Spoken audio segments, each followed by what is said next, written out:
पान नहीं खाते आप लोग? पान, पान मीठा बड़ा मजे का होता है, कुछ लोग खाते नहीं वैसे जीभ। अच्छा,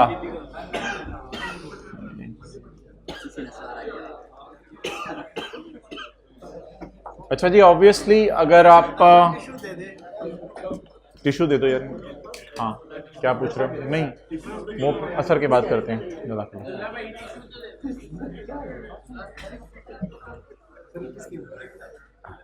इधर रख दो बस दानिश। अच्छा, and if you are talking about entries of cost of sale, तो मोहतरम कॉस्ट ऑफ सेल की एंट्री तभी होगी जब सेल बुक होगी। बोलें कॉस्ट ऑफ सेल की एंट्री कब होगी? जब सेल बुक होगी। तो भाई आप, क्या नाम है आपका? Green shirt, Behroz. बहरोज देखो, सर्विसेज का छोड़ो, मुझे ये बताओ सॉफ्टवेयर अपग्रेड का कितना रेवेन्यू आपने बुक किया है? कुछ भी नहीं। सॉफ्टवेयर अपग्रेड का रेवेन्यू आपने बुक नहीं किया। जब आपने सॉफ्टवेयर अपग्रेड का रेवेन्यू बुक नहीं किया हाइब्रिड में पहली क्लास में, तो फिर ऐसी सूरत के अंदर, इधर अटेंटिव हो जाए ना, ऐसी सूरत के अंदर सॉफ्टवेयर अपग्रेड का अगर रेवेन्यू आपने बुक नहीं किया, तो फिर ऐसी सूरत के अंदर सॉफ्टवेयर अपग्रेड की जो कॉस्ट है वो कॉस्ट ऑफ सेल में जाएगी, या वो पिछले सवाल की तरह इन्वेंट्री वर्क इन प्रोग्रेस में पड़ी रहेगी? वो अगर फिर जबरदस्ती निकालनी हो तो वो ऐसे निकलेगी, 350 ज़रब 10 इंटू, वो होगी inventory work in progress debit cash credit. अच्छा अच्छा यार, ये आपने होमवर्क में करना है 13 का 1,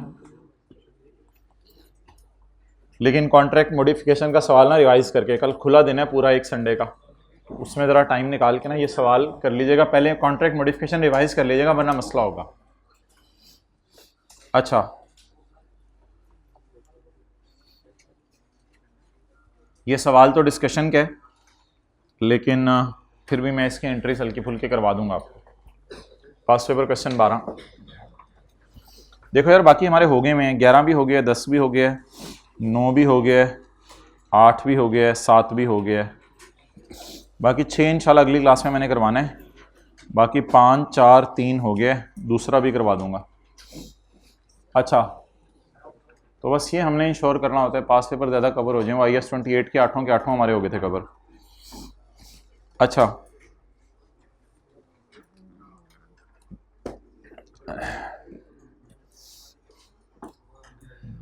अगेन यार आ जाके वही बात है, आधा सवाल भी पेपर में सही हो जाए, किसी एक टॉपिक का तो पूरा भी सही हो जाता है, 1 या 2 का, तो वही चैलेंज है। On 1 November 2021 Hamad excitement limited entered into a contract with Pride Limited to manufacture, excitement तो हो जाएगा फिर सेलर एंटिटी और प्राइड हो जाएगा customer, to manufacture and sell 100 units of a special machine at a total price of 300 million.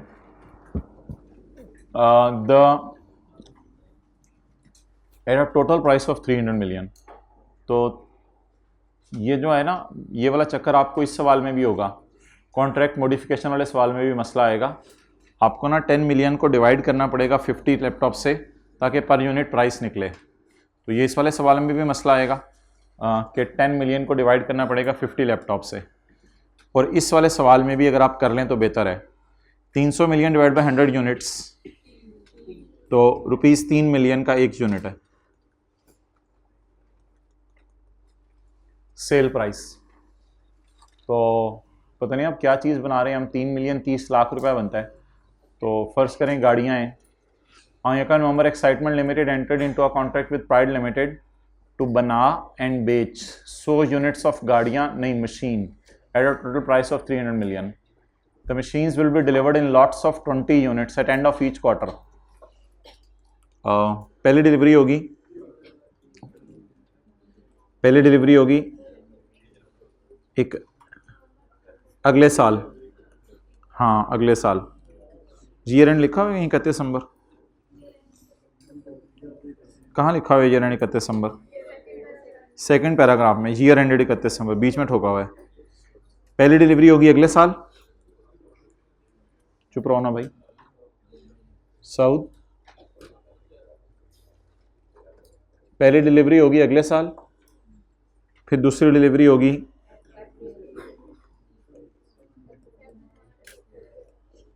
30 अप्रैल को, फिर मई जून जुलाई, अगस्त सितंबर अक्टूबर 30,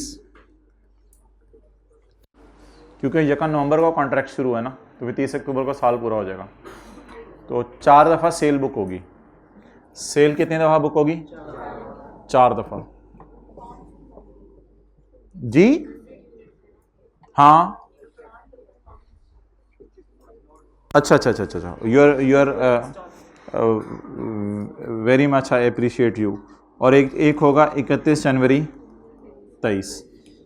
तो 20 यूनिट्स हैं, तो 20 यूनिट्स सरकार साडा भी टिश्यू पेपर मुक गया है भाई, ज़रा टिश्यू पेपर मंगवाएं कंपनी से। तो अब आप मुझे बता दें 31 जनवरी, 30 अप्रैल, 31 जुलाई, 30 अक्टूबर, इस तरह नहीं पकड़ाते, डब्बा पकड़ाते होते हैं ये जिस तरह अभी टीएस समोसा बांट रहे थे उस तरह तो नहीं पकड़ाया। मैं देख रहा था उनको लेकिन कुछ कह नहीं रहा था। अच्छा जी, 1 2 3 लिफाफा आगे से पेश करते हैं, 1 2 3 4 5, ताकि अगले को तसल्ली हो, हाथ नहीं भी धुले। जैसे समोसे बड़े हाइजेनिक बन गया, घर से बना। 31 जनवरी, 30 अप्रैल, 31 जुलाई, 30 अक्टूबर, 31 जनवरी। अच्छा, अब मोहतरम, अब वो खाने के बाद सोच रहे क्या हुआ मेरे साथ, इस तरह हंसते हो, शर्म नहीं आती? The machines will be delivered in lots of 20 units at the end of each quarter. PL has paid 10% non-refund. Non-refundable पैसे doesn't mean it is revenue. It is a liability. Has paid 10% non-refundable consideration in advance. 1 नवंबर 21, ये कौन बोल रहा है?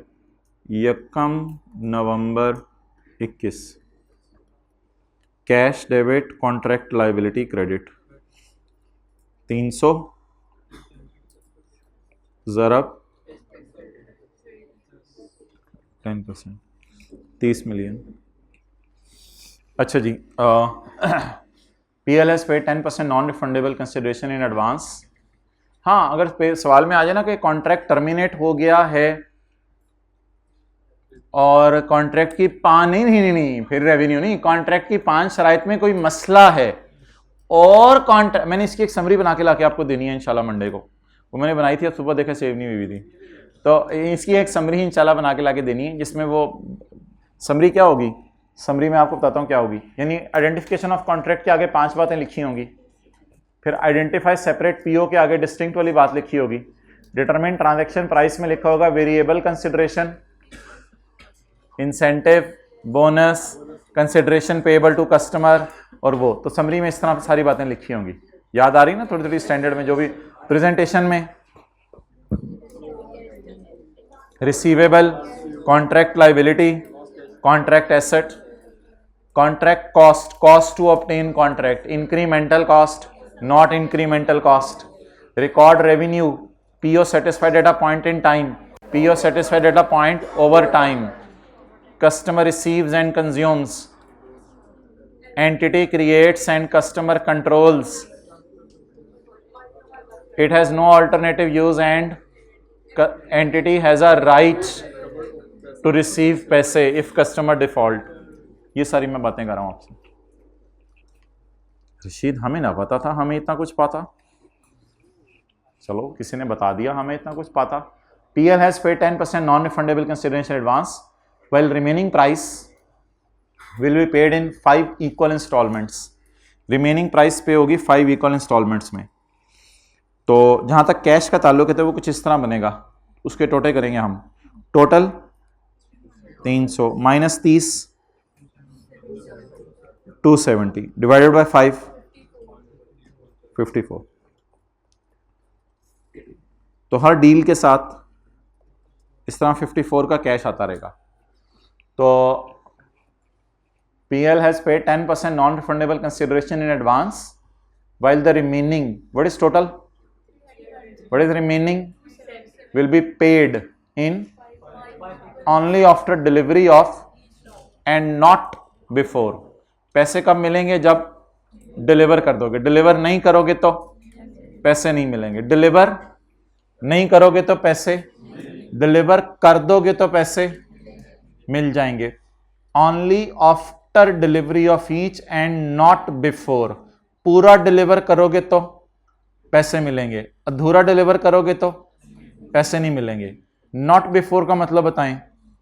पूरा deliver करोगे तो पैसे मिलेंगे, नॉट बिफोर अधूरा डिलीवर करोगे तो पैसे नहीं मिलेंगे।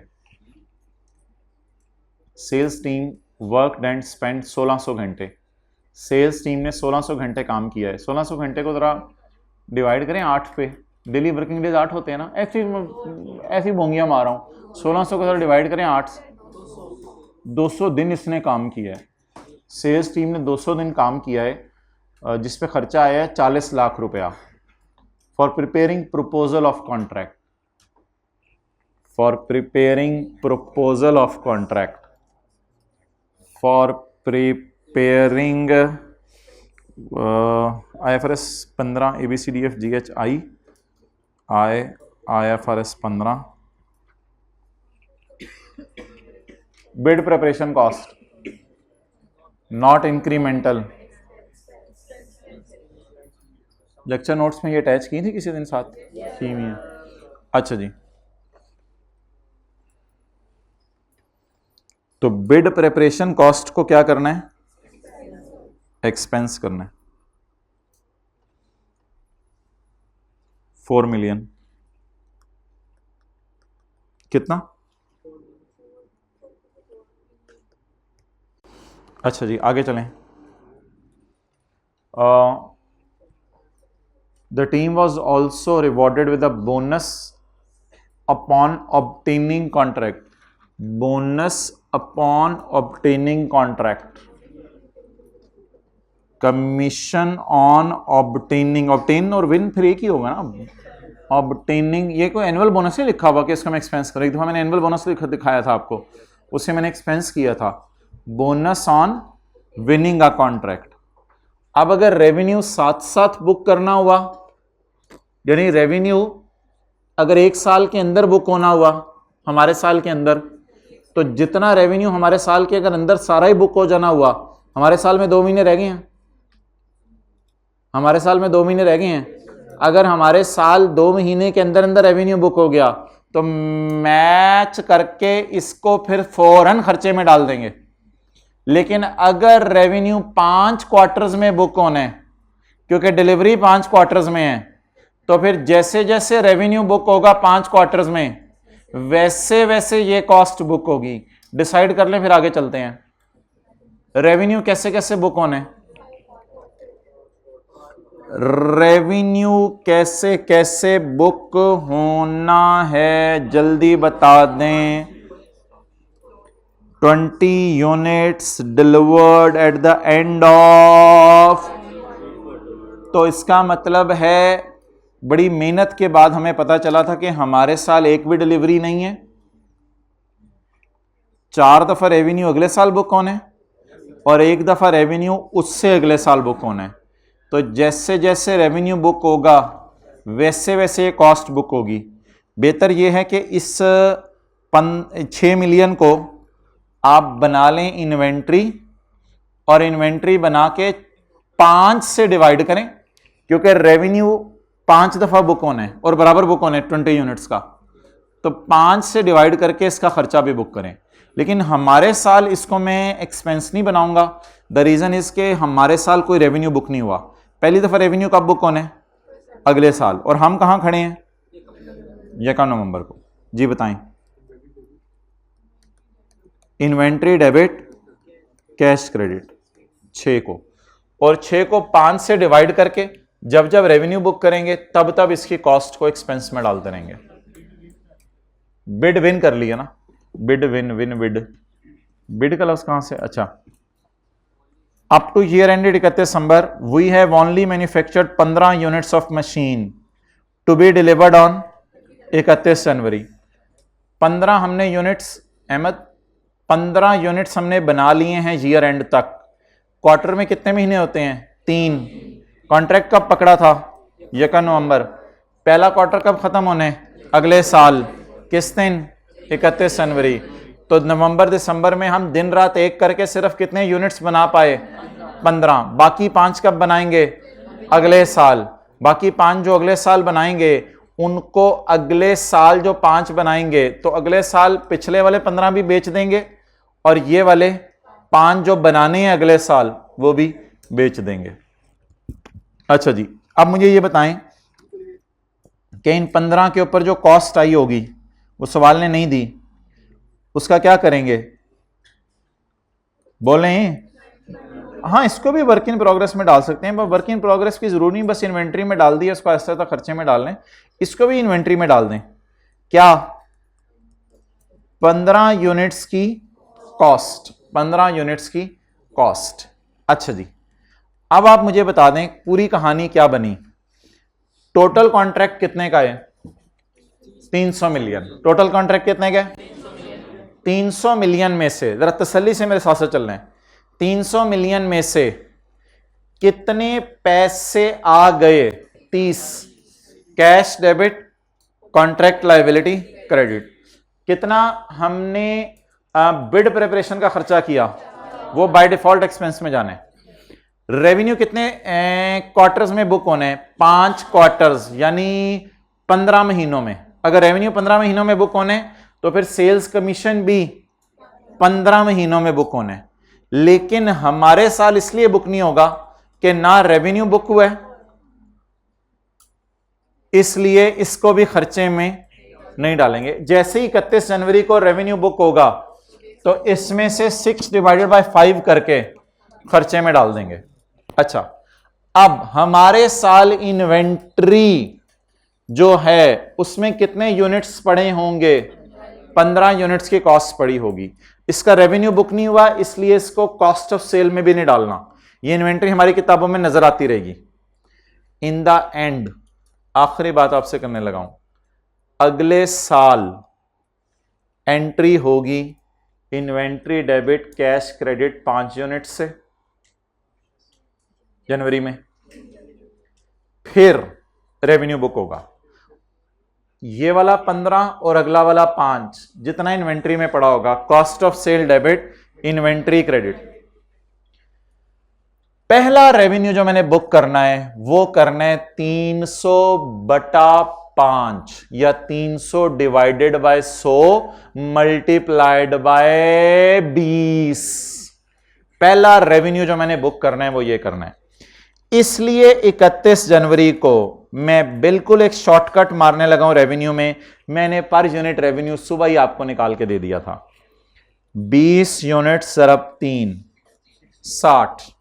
तो मैं एंट्री करूंगा 31 जनवरी को कैश डेबिट 54, कैश तो उसने बता दिया तोड़ के, अब ऐसा आसान है। कैश डेबिट 54, रेवेन्यू क्रेडिट 60 और कॉन्ट्रैक्ट करंट लायबिलिटी रहनी है। इंशाल्लाह मंडे को भी ये करंट लायबिलिटी रहनी है। Cash debit 54, revenue credit 60। अब बाकी को बिला वजह रिसीवेबल में ना डालें, हो सकता है पहले को रिसीव हो गया हो। कॉन्ट्रैक्ट लायबिलिटी जितनी खत्म कर सकते हैं मैक्सिमम खत्म कर दें, 6-30 खत्म हो जाएगी।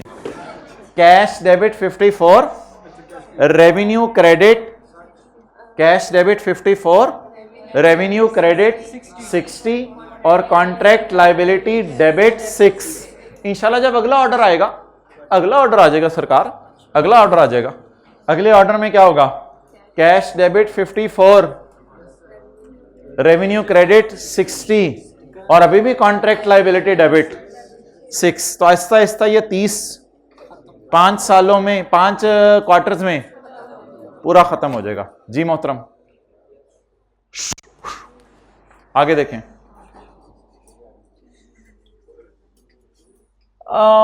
CFO has suggested, सरकार हम पागल हैं जो तेरी सजेशन माने, ये जो हमने ये चार्ट डाल रहे हैं सुबह से। I suggest that revenue of 15 should be recorded in 2021। CFO ने कहा, मैं तो कहता हूँ कर लो यार, ठीक के रखो, रेवेन्यू रिकॉर्ड कर लो। कहते जरा सुनते जाओ, चेक के रखो यार, ये इधर उधर की बातें यार, चेक के रखो यार। चल बोल बोल आगे, और क्या करना है? as the machines are of special nature and have no alter Rashid PO over time वाली कहानी लग रही ओए फिर की पता सीएफओ ਨੂੰ पता होए। अच्छा आगे जरा पढ़ने दें। Further sales team cost of 10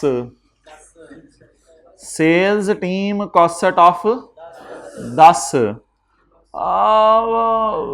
शुद्ध भी तैकन तो पियन डाल शेद 10 ਨੂੰ ਲੈ ਜਾ पियन डाल च यानी कि हम लेके गए हैं 6 को 4 को पियन डाल में और 6 को inventory briefly describe how CFO may be in breach. मैं भी बताता हूँ प्रोफेशनल कॉम्पिटेंस नहीं है भाईजान में, प्रोफेशनल कॉम्पिटेंस नहीं है, बोला बादशाह। ये मैं नहीं कह रहा इंटेग्रिटी नहीं है या वो ऑब्जेक्टिविटी नहीं है या कॉन्फिडेंशियलिटी नहीं है, कोई चीज़ छुपाने को नहीं कह रहा, पता ही कुछ नहीं है, गाल नहीं मुंगी, प्रोफेशनल कॉम्पिटेंस ही नहीं है। फर्दर ये वाली तो चलें, ऊपर वाले 15 पे मैं बहस थोड़ी सी लंबी है आपसे मेरी, क्योंकि ये रेवेन्यू बुक होना चाहिए नहीं, लेकिन ये तो बिल्कुल बोंगी है ना। इसमें इन एनी केस 4 एक्सपेंस में जाना चाहिए, बाकी रेवेन्यू आहिस्ता आहिस्ता बुक होने, तो इसको भी आहिस्ता आहिस्ता बुक होना चाहिए। इसलिए P&L में डाल दो इस 10 को, बिकॉज अल्लाह का शुक्र है ये जो 10% एडवांस आया है ना, तकरीबन इसमें 30 का आ गया है, तो 30 का आ गया है तो 6 तो तकरीबन 10 तो रिकवर हो ही गया है। चल ये तो कोई लॉजिक नहीं है कि कहते कि तकरीबन तो कोई 30 का तो आ गया है तो 6 तो रिकवर हो ही गया है तकरीबन, तो बाकी भी इंशाल्लाह। ये तो कोई लॉजिक नहीं है कि जो एडवांस आ रहा है वो आप इससे रिकवर करने में, और ये एडवांस तो पूरी सेल्स के अगेंस्ट आता है, ये कोई इस खर्चे के अगेंस्ट नहीं है। सवाल ने ऐसा नहीं लिखा हुआ है these cost will be reimbursed by customer in the form of advance, ऐसी कोई लाइन तो नहीं लिखी हुई। तो कहते हैं वो जो पैसे आए हैं वो माशाल्लाह 30 हैं और खर्चे 10 हैं, तो अल्लाह का शुक्र है तकरीबन इतने खर्चे तो रिकवर हो गए हैं। इसका इससे ताल्लुक नहीं होता मेरे भाई, खर्चे अलग हैं, पैसे अलग चीज होती हैं। Do not try to mix up these things. As का मतलब है वो लॉजिक बता रहा है, कोई लॉजिक भी आगे बोंगी मारी है। अच्छा अब हमने कोई रॉन्ग एंट्रीज तो करनी नहीं, अगर रॉन्ग एंट्रीज करनी होती तो फिर कुछ इस तरह की एंट्रीज वगैरह करनी थी हमने कि उसने रेवेन्यू में इतना डाल दिया है, एक्सपेंसेस में इतना डाल दिया है, और आगे तो लॉजिक लिखी हुई है, इससे क्या फ़र्क पड़ता है। तो कैश कुछ हम डालते फिर 30 का, बाकी बैलेंसिंग शैलेंसिंग कोई रिसीवेबल सेबल या कॉन्ट्रैक्ट लाइबिलिटी जो भी बैलेंसिंग बुलेंसिंग बनता वो करके कोई ना कोई एंट्रीज हमने आपको पता कर ही आनी थी। तो ये सारा ओरिजिनल कहानी है सारी, और ये रॉन्ग कहानी है। ये ओरिजिनल कहानी हो गई सारी, और ये कौन सी कहानी हो गई, रॉन्ग कहानी हो गई। ठीक है, अब what we are suppose to do, हमने सिर्फ क्या करना है, analyse the treatment suggested by CFO in respect of the above contract. तो उसने कहा है कि रेवेन्यू रिकॉर्ड करो, खर्चा बुक करो, और साथ एक और चीज नहीं, बस यही गई है उसने चीजें। तो एडवांस से जस्ट इस वजह, बस वो तो उसने वजह बताई है ना बस।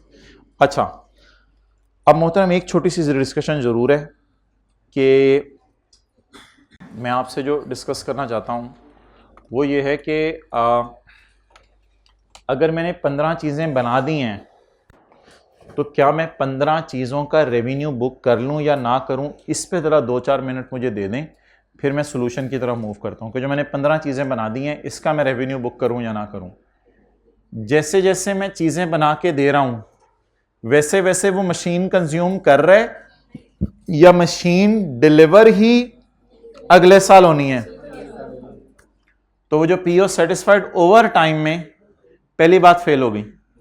दूसरी, जैसे जैसे मैं मशीन बना रहा हूं उसके प्रेमिसेस में जाके वैसे वैसे उसका कंट्रोल ट्रांसफर हो रहा है। जब मैं अपने प्रेमिसेस में बना रहा हूं, बज़ाहिर अपने प्रेमिसेस में बना रहा हूं क्योंकि मैंने लिखा हुआ है डिलीवरी करनी है, इसका मतलब मैं उसके प्रेमिसेस में जाके नहीं बना रहा। तीसरा पॉइंट है, अब उसको हम डिस्कस कर लेते हैं।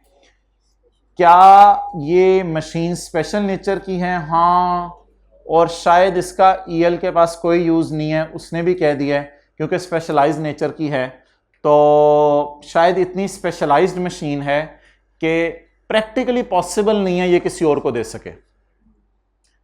अब बात बढ़ती जा रही है और खतरनाक हो सकती है।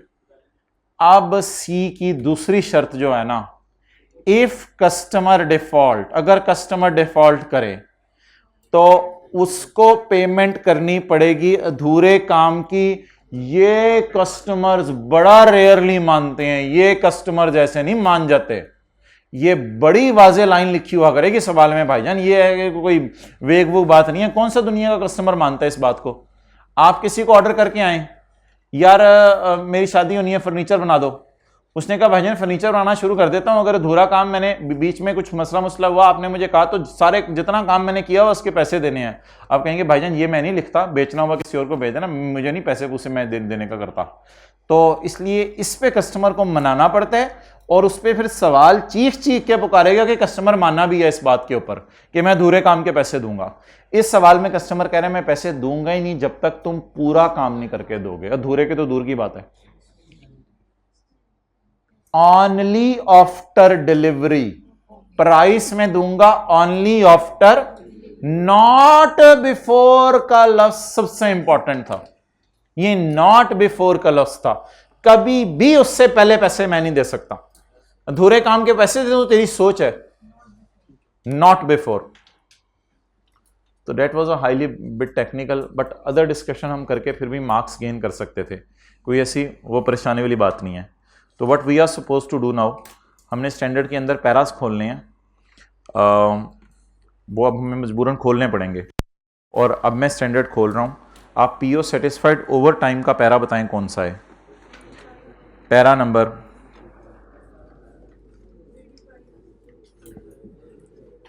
Para number 35।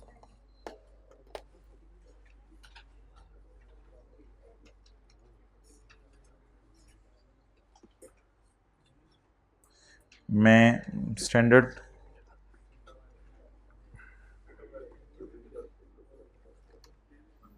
थोड़ा सा स्टैंडर्ड को भी खोलेंगे तो आपने खोलना ना घर जाके, वरना तो आपने नहीं खोलना।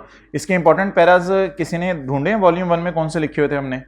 कुछ 6-7 पैराज ही हैं इसके इंपॉर्टेंट। तो ये पीओ सेटिस्फाइड ओवर टाइम वाला एक पैरा है।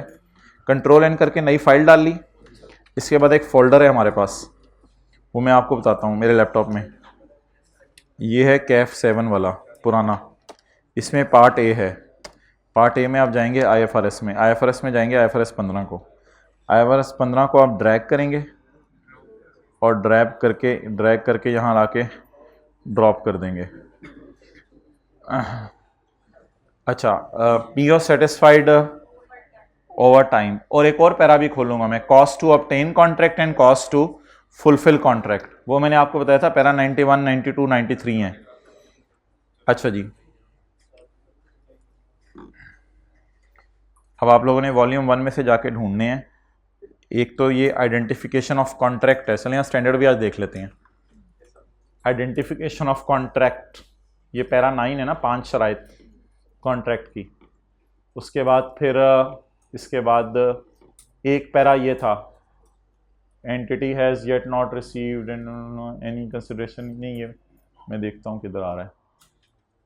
ये वाला contract has been terminated and consideration received is non refundable, para 15 था। अच्छा, उसके बाद कॉम्बिनेशन ऑफ कॉन्ट्रैक्ट्स हमने अगली क्लास में करना है इंशाल्लाह, छोटा सा कॉन्सेप्ट है। कॉन्ट्रैक्ट मॉडिफिकेशन, इसके पैराज कोई नहीं है मैंने हाईलाइट किए हुए, क्योंकि वो सादा सा कॉन्सेप्ट है, इसके पैराज देख के टेंशन होती है। चलिए आज standard identify separate performance obligations. इसके अंदर गुड्स एंड सर्विसेज अपने एतबार से भी डिस्टिंक्ट हों और कॉन्ट्रैक्ट के कॉन्टेक्स्ट में भी डिस्टिंक्ट हों।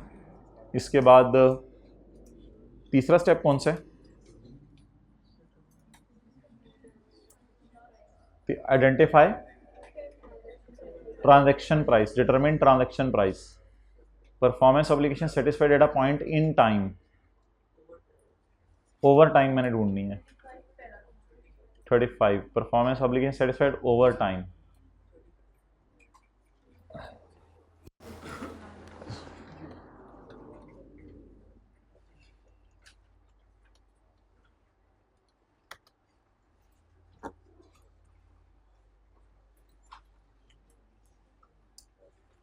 जी, इसको इसी तरह पेपर में लिखिएगा जैसे मैंने कहा हुआ है। Entity performance does create an asset with no alternative use to entity. entity ये बिल्कुल because of its specialized nature, because of its, लिखें लिखें revenue will be recorded over time if, लिखना शुरू करें solution.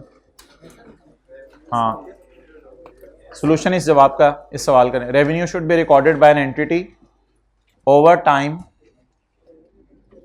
Revenue should be recorded by an entity over time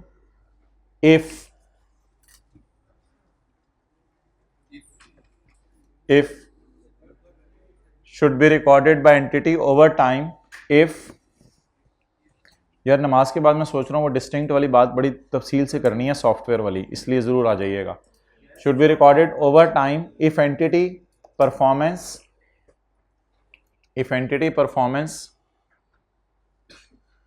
create an asset, if entity performance does not, ना लिखना मुश्किल English है, if entity performance create an asset with no alternative use to entity, entity performance create an asset with no alternative use to entity, and entity has right to payment, an entity has right to payment for performance completed to date, किसी भी वक्त के पैसे ले सकती है वो। An entity has right to payment, an entity has right to payment for performance completed to date, for इधर से देखो ना, for performance completed to date, though THOUGH, though in this case machine is highly specialized, mobile पे लिख लो, though in this case machine is highly specialized and entity has no alternate use, though in this case machine is highly specialized, सवाल में लिखा हुआ है, an entity has no alternate use, but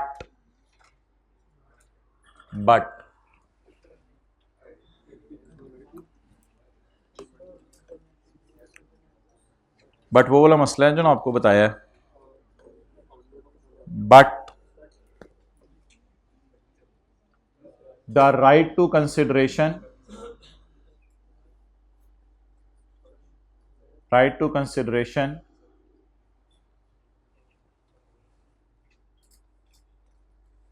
will be established, right to consideration will be established, आगे ये line, after delivery and not before that, and right to consideration will be established after delivery and not before that, उससे पहले नहीं हो सकता ये right, and not before that, therefore second condition is not fulfilled,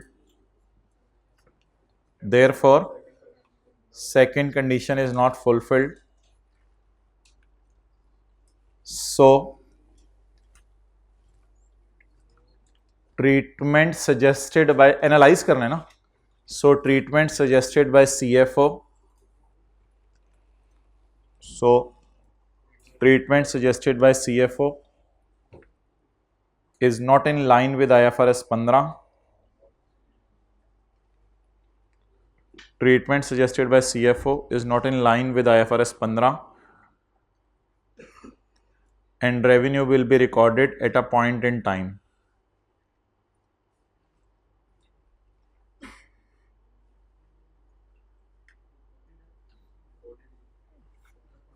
at a point in time, that is when control is transferred at each quarter end, ऐसे तो नहीं बन गया पूरा, that is when control is transferred at each quarter end, at each quarter end,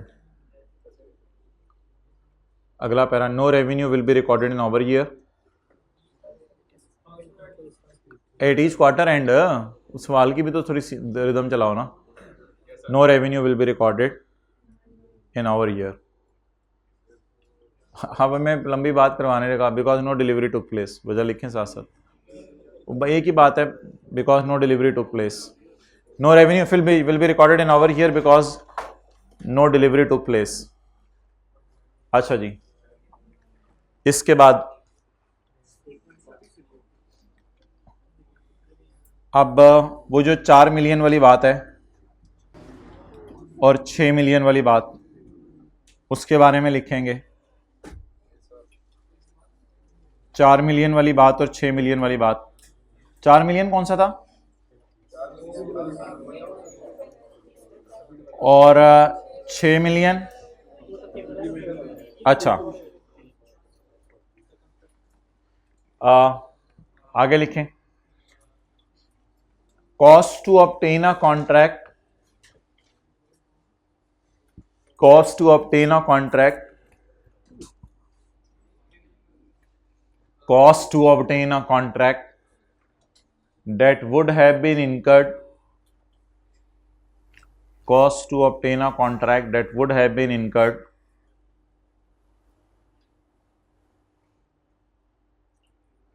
regardless of whether contract was obtained or not, regardless of whether the contract was obtained or not, shall be recognized as an expense। ऐसे देख लो ना, whether the contract was obtained or not, वो देखने बाहर चला गया। regardless of whether the contract was obtained or not shall be recognized as expense। therefore, इसके आगे लिखे ना पैरा 93, therefore, ये पैरा IFRS में लिखे मैं वॉल्यूम 1 में। therefore रुपीज कितना था 4 million for bid preparation, therefore rupees 4 million for bid preparation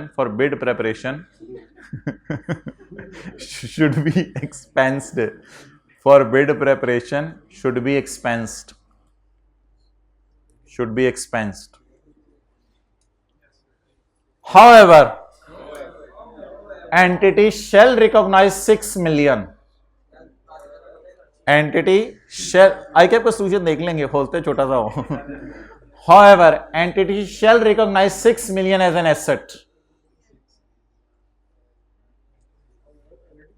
however, अब ये पैरा 91 लिखवा रहा हूं, however entity shall recognize rupees 6 million as an asset because it is incremental cost, because it is incremental cost, because it is incremental cost of obtaining a contract, because it is incremental cost of obtaining a contract,